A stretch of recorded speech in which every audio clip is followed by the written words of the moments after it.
itu adalah ilmu mengenal Allah. Nah, saya kasih tahu dulu, banyak orang yang belajar ma'rifatullah tapi nggak tahu tujuannya. Tujuan belajar ma'rifatullah atau tujuan belajar ilmu mengenal Allah adalah tahalluq bi ahlakillah. Supaya kita berakhlak seperti akhlaknya Allah. Nah, apa dasarnya? Nanti saya tunjukkan ayatnya. Karena Allah berfirman dalam Al-Quran, wa ahsin kama ahsanallahu ilaika.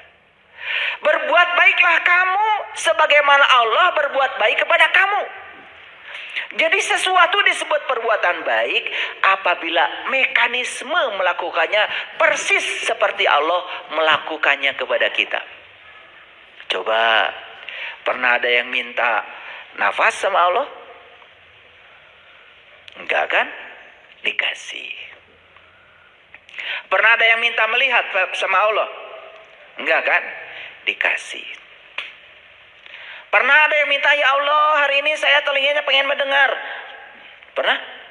Enggak, langsung mendengar aja. Coba. Satu, cara Allah melakukan kebaikan itu berdasarkan kebutuhan kita. Dan Allah tuh sangat mengerti kebutuhan kita. Maka apapun yang kita butuhkan, dikasih.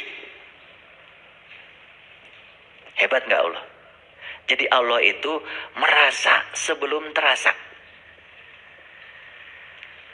Makanya berbuat baik itu coba belajar merasa sebelum terasa. Kalau ada orang datang ke rumah kita, ya, kelihatan orang itu datang dari jauh. Dia kalau mau bicara nggak punya ongkos sungkan. Coba belajar merasa sebelum terasa. Gak usah nunggu orang itu minta ongkos, kasih saja ongkos. Saya kalau ada orang datang dari kampung ke rumah saya, apalagi bawa-bawaan, udah langsung saya hitung itu. Ongkos dari kampung ke sini berapa, pulangnya berapa, mampir di jalan berapa, sampai pipisnya 2.000 di mana saya hitung itu. Tambah oleh-oleh, udah saya kasih. Nah, Allah itu memberi kepada kita tuh begitu. Kita mah orang sudah minta-minta sama kita pun luar biasa. Sampai air mata bercucuran, masih juga bertahan. Merasa itu milik kita. Ngerti gak maksud saya? Ini saya mau bikin kalian semua yang hadir di ruangan ini sakti setelah ini. Gak usah baca itu, baca ini, gak usah. Tapi gunakan akal pikiran kita yang sehat. Sakti langsung. Oleh karena itu saya kasih tahu. Kalau ingin banyak uang, jangan minta sama Allah. Allah itu tidak pernah ngurusi uang. Bahkan tidak mencetak uang. Yang ngurusi uang itu peruri. Dan uang sudah disalurkan pada orang-orang yang rajin mencarinya. Cari orang yang saldo rekeningnya banyak. Baik-baiklah sama mereka. Betul nggak? Gitu aja. Bermitra dengan mereka. Berbisnis dengan mereka. Gitu. Ya kan? Iya. Tadi pagi saya sudah pindah uang saya 30 juta sama tukang gordeng. Iya. Dia punya gordeng, punya keahlian bikin gordeng. Saya butuh gordeng. Pindah itu. Dari rekening saya tadi pagi 30 juta itu ke tukang gordeng. Luar biasa tuh tukang gordeng. Sakti dia.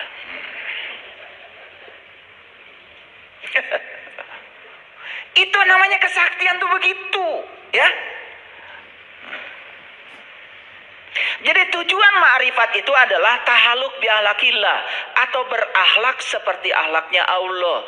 Allah itu ngasih kebaikan kepada kita, tidak menunggu kita jadi orang baik. Sekalipun kita melakukan kejahatan, Allah hanya mengajarkan dan menegur kita bahwa ketika kamu melakukan kejahatan, kata Allah, aku tidak terganggu loh dengan kejahatanmu. Tapi yang jelas kejahatanmu hanya merugikan dirimu sendiri. Begitu kata Allah. Kita ini kan suka terganggu dengan orang. Betul nggak? Ketika orang lain tidak melakukan sesuatu yang kita mau, sangat terganggu. Padahal kesalahan kita, kenapa kita mau orang lain melakukan itu? Ketika orang lain tidak melakukan itu, kan kita sakit hati dan terganggu. Padahal sumber utamanya adalah keinginan kita pada orang, bukan? Coba terima semua orang apa adanya, walaupun dia tidak melakukan yang kita mau. Kan gak ada tuntutan apa-apa. Tenang gak? Tenang, sakti itu kalian. Jadi para rasul itu datang ke dunia ini diutus untuk menjadi contoh dan teladan yang nyata bagi manusia. Karena mereka itu adalah orang-orang yang sudah berakhlak seperti akhlaknya Allah. Maka Nabi Muhammad terkenal akhlaknya beliau itu Al-Quran. Al-Quran itu adalah firman Allah. Al-Quran itu kalamullah. Berarti Nabi Muhammad itu akhlaknya adalah akhlaknya Allah. Mulia nggak? Mulia nggak?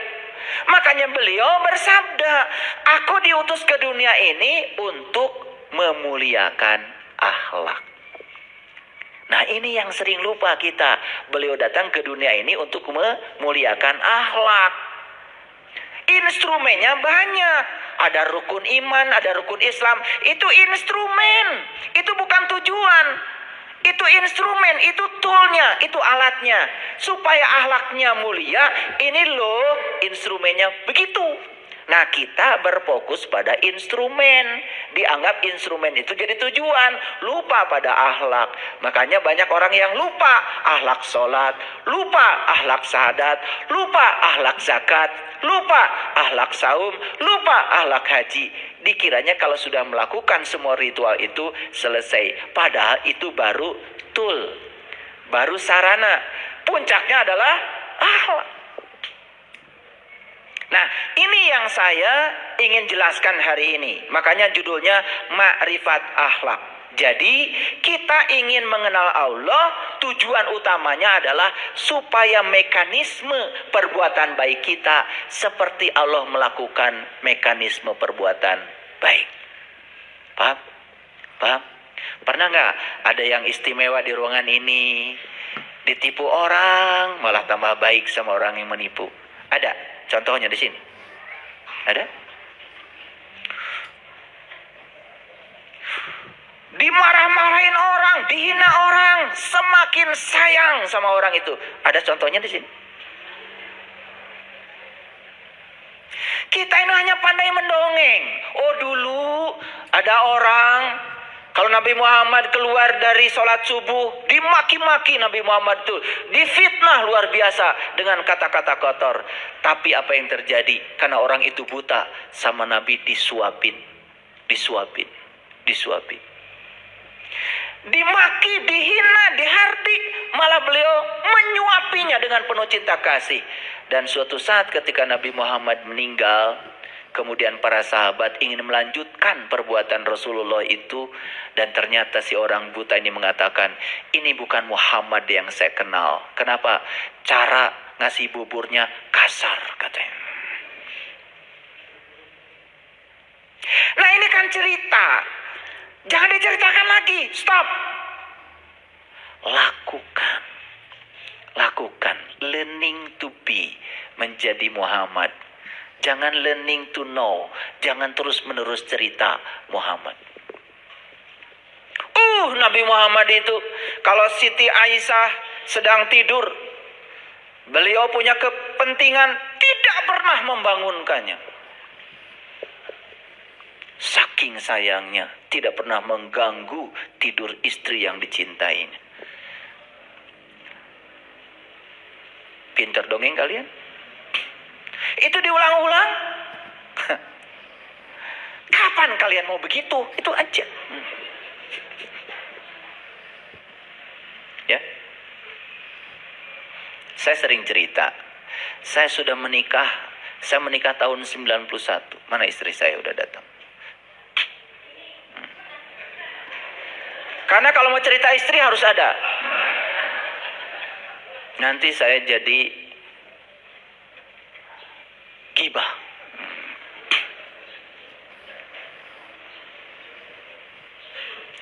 Saya tidak pernah menyuruh sama istri saya. Saya mau pergi keluar kota, saya bereskan sendiri. Kan tangan saya sehat.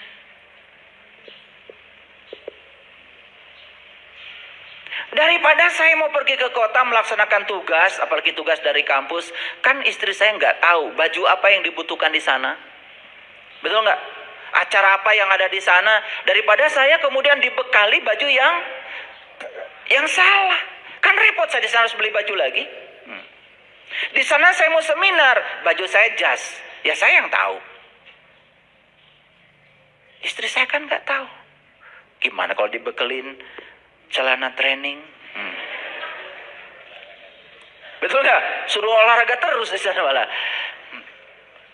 Tetapi kalau istri saya mau menolong saya, berarti dia sebetulnya ingin berbuat baik untuk dirinya sendiri.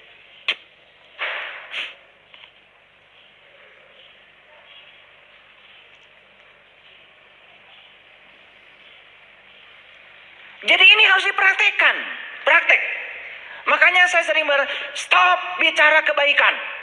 Lakukan kebaikan. Kita terlalu banyak berbicara kebaikan. Dikiranya kalau berbicara kebaikan akan menjadi orang baik. Tidak.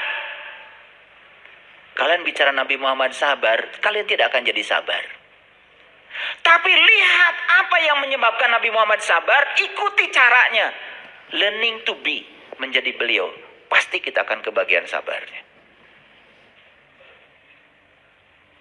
Jadi, para rasul, para nabi, para sunan, para wali itu adalah contoh teladan nyata manusia yang sudah berakhlak seperti akhlaknya Allah. Maka beliau-beliau itu tidak pernah melawan kejahatan dengan kejahatan, tidak melawan kegelapan dengan kegelapan.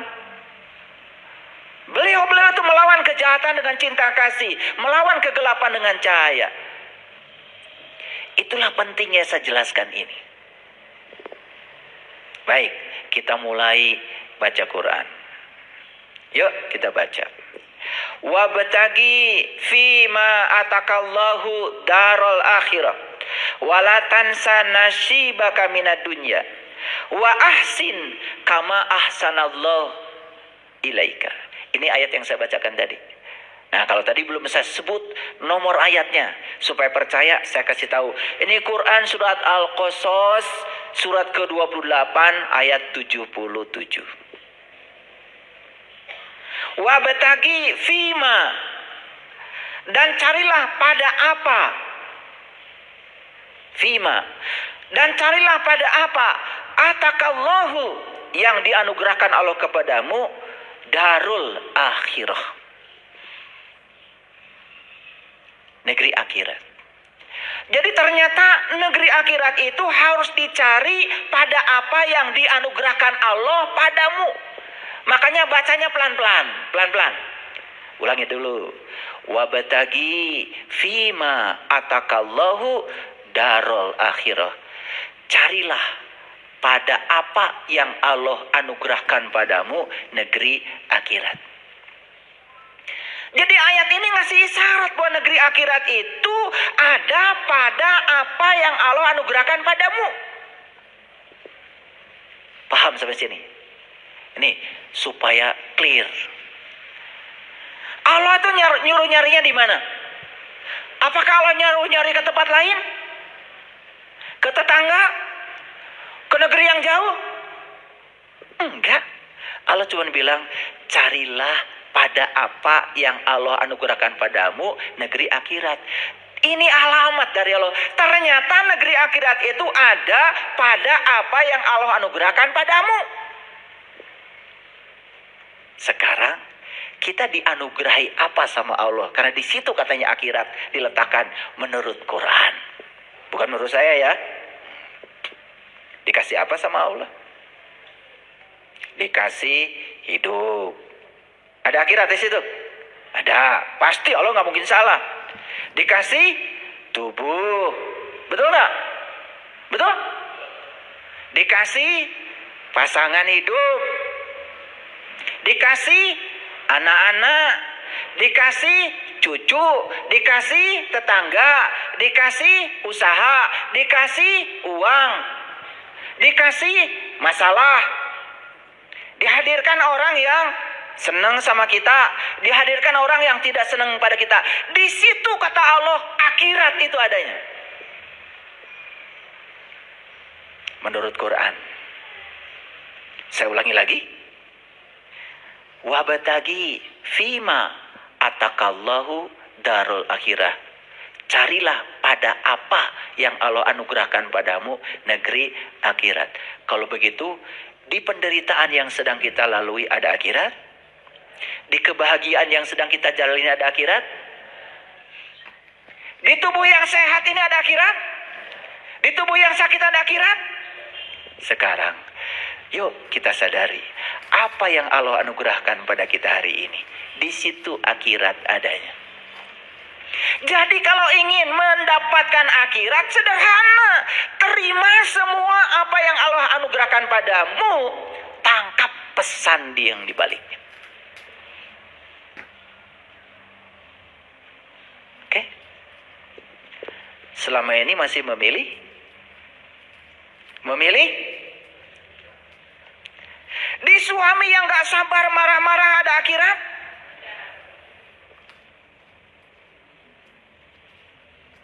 Tidak suka suami begitu. Berarti gak akan bisa pulang ke akhirat kalau belum bisa menerima dia apa adanya.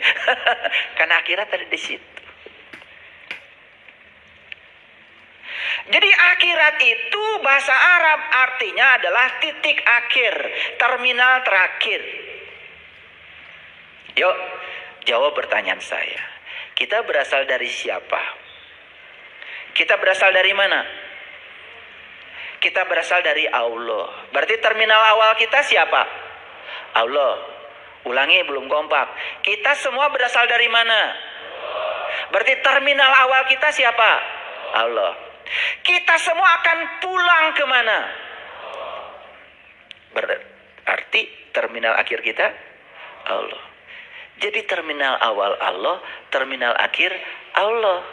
Kalau begitu, akhirat itu terminal terakhir. Kalau begitu terminal terakhir kita siapa? Allah. Bukan surga, bukan neraka. Kan innalillah wa inna ilaihi rajiun. Asal dari Allah, kembali ke Allah. Nah, menisara ribuk teuing nguruskeun surga. Kan kita asal dari Allah, kembalinya ke Allah. Berarti terminal terakhir kita Allah. Jadi sebetulnya secara hakikat, akhirat itu hakikatnya adalah Allah. Pertanyaan saya, adakah di semesta ini satu peristiwa pun terjadi tanpa kehadirannya? Gak ada. Jadi kalau semua peristiwa itu hadir di semesta tanpa, tidak mungkin tanpa kehadirannya. Kan tugas kita cuma satu.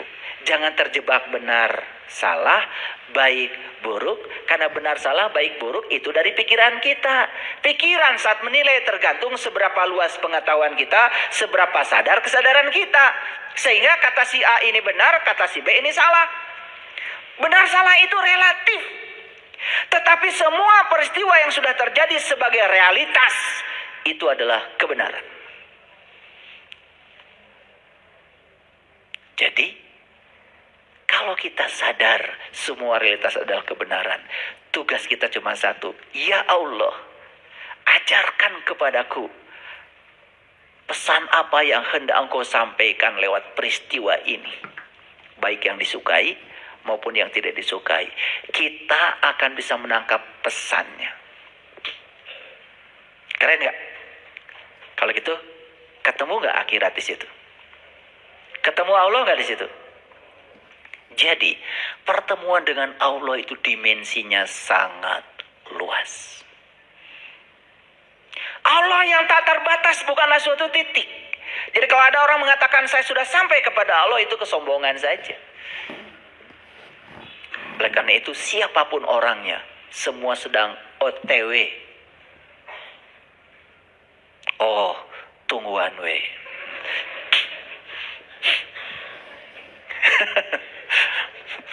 Semua kita tuh sedang OTW. Makanya disebut Israel. Orang yang sedang berjalan menuju Allah. Dan semua kita sedang berjalan menuju Allah. Emang menuju mana?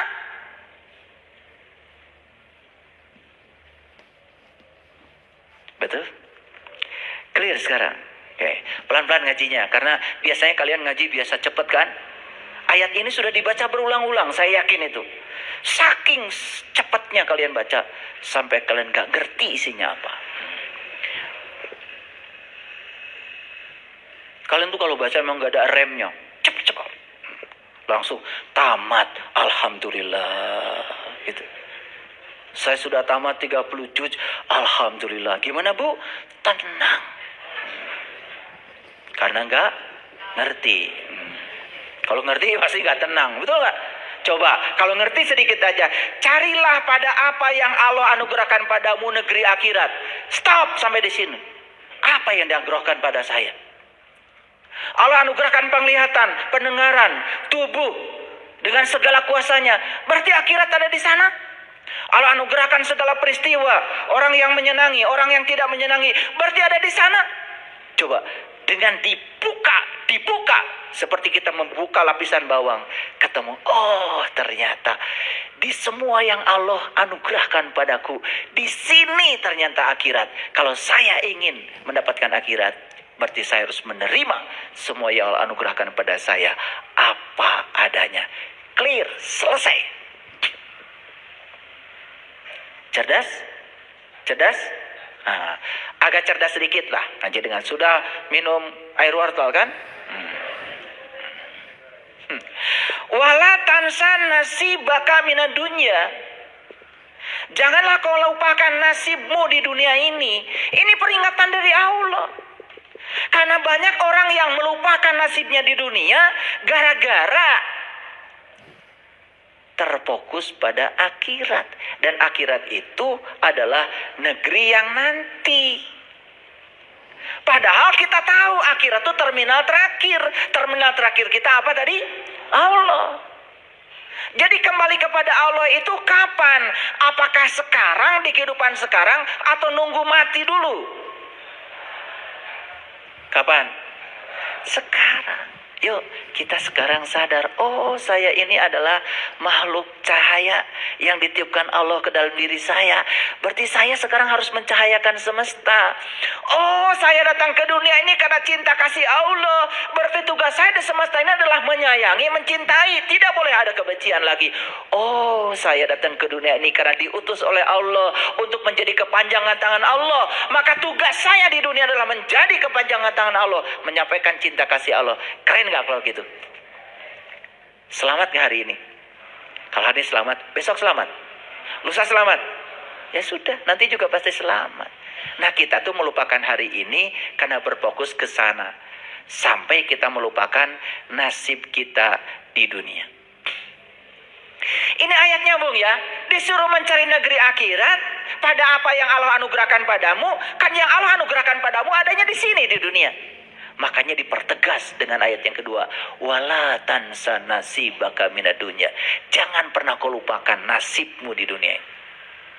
Jadi kalau kita lahir ke dunia miskin, jelas yang salah orang tua kita. Tapi kalau kita mati miskin, yang salah ya Anda. Tidak bisa mencari akhirat di tempat yang di apa-apa yang Allah anugerahkan padamu. Bagi orang yang sudah berkesadaran, sudah tidak ada baik buruk, benar salah, semua yang terjadi dalam kehidupan adalah kebenaran, cuma minta sama Allah, ya Allah, tolong ajarkan apa yang pesan yang hendak Kau sampaikan kepadaku di balik peristiwa ini. Jadi orang-orang yang kesadaran rendah ketika mendapatkan yang tidak diinginkan dalam hidupnya, ngomongnya, Gusti, cute.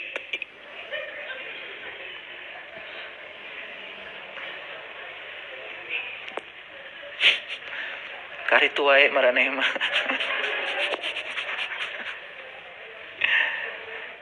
Dijawab sama Allah. Aku sudah anugerahkan penglihatan, pendengaran, napas. Aku sudah anugerahkan tubuh yang sempurna. Kenapa orang lain bisa, kamu tidak bisa? Kenapa orang lain nasibnya bagus-bagus saja, kamu begitu? Aku menyediakan rezeki yang sama buat semua orang. Aku menyediakan ilmu yang sama buat semua orang. Aku menyediakan kebahagiaan yang sama buat semua orang. Bukan salahku, kata Allah. Bukan salahku. Salahmu mengambil dariku yang tidak tepat. Jadi harusnya hidup ini menakjubkan. Harusnya hidup itu menakjubkan. Kenapa sakit? Karena jiwa kita kotor. Kenapa sakit? Karena mental kita kotor. Subconscious mind kita kotor. Apa saja dipikirin, apa saja dimasukkan ke sini, ya sakit.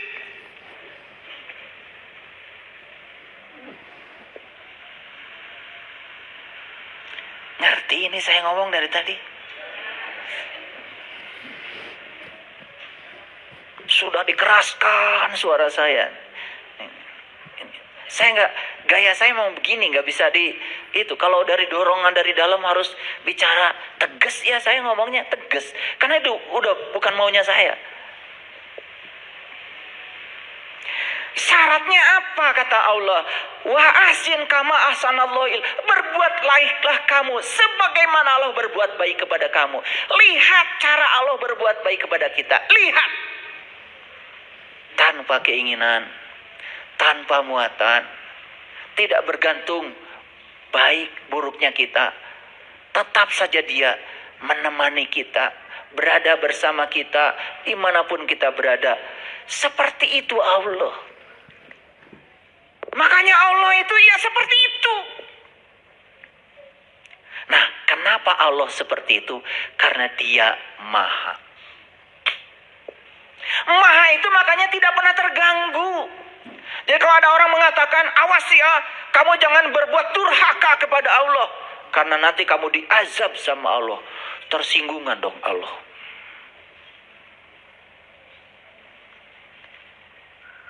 Jadi kalau Allah itu mengazab kita karena kita berbuat sesuatu yang tidak sesuai dengan keinginan Allah, berarti Allah itu tersinggungan. Di mana kemahanya Allah?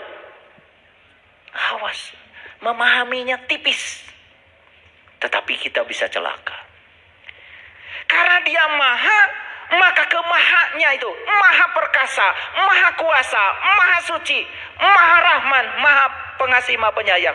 Allah tidak terganggu. Semua manusia di dunia ini durhaka, Allah tidak akan berkurang kesuciannya karena Dia Maha. Jadi ketika kita menyimpang dari jalan Allah, kita akan diajarkan, ini loh akibat kau menyimpang dari jalan Allah, jiwamu tersiksa, pikiranmu merana. Betul nggak? Dengan tetangga konflik, dengan istri konflik, dengan anak konflik, ya, penyakit banyak, duit gak punya, itu loh akibatnya, gitu kata Allah. Jadi Allah tuh cuma mengajarkan, kalau kamu memilih ini loh akibatnya. Kalau kamu memilih ini loh. Allah itu tidak pernah dendam, hanya mengajarkan kepada kita supaya tambah baik. Itu saja. Nih, saya sering demonstrasikan. Garam 1 sendok masukkan ke air 1 gelas asin. Garam 1 sendok masukkan pada air 1 ember, sudah tidak terlalu asin. Sama 1 sendok, garam 1 sendok masukkan ke kolam renang, ubah terus, gak asin. Garam 1 sendok masukkan ke danau, sama sekali gak asin. Danau itu masih terbatas, tapi garam 1 sendok tidak terasa oleh danau karena luasnya. Apalagi Dia Maha tak terbatas, Maha luas, tidak terganggu. Jadi, semua di semesta ini hanya Dia sedang mengajarkan hukum sebab akibat. Ciptakan sebab yang baik, akibatnya baik. Ciptakan sebab yang buruk, akibatnya buruk. Jadi Allah tidak pernah menghukum hamba yang dicintainya, hanya mengingatkan kita supaya tambah baik. Itulah welas asihnya Allah.